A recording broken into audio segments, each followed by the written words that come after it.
حضرت علی رضی اللہ عنہ نے کہا، جب میں تم سے حضرت صلی اللہ علیہ وسلم کی کوئی حدیث بیان کروں تو قسم اللہ کی اگر میں آسمان سے نیچے گر پڑوں یہ مجھ کو اس سے اچھا لگتا ہے کہ میں حضرت صلی اللہ علیہ وسلم پر جھوٹ باندھوں۔ ہاں، جب مجھ میں تم میں آپس میں گفتگو ہو تو اس میں بنا کر بات کہنے میں کوئی قباحت نہیں، کیونکہ حضرت صلی اللہ علیہ وسلم نے فرمایا، لڑائی تدبیر اور مکر کا نام ہے۔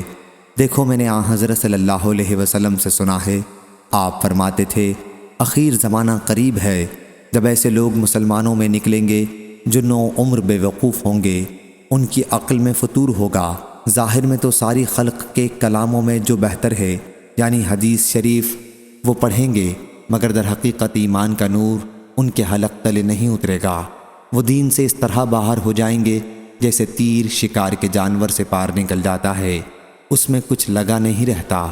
تم ان لوگوں کو جہاں پانا بے تعمل قتل کرنا، ان کو جہاں پاؤ قتل کرنے میں قیامت کے دن ثواب ملے گا۔ صحیح بخاری حدیث نمبر 6930۔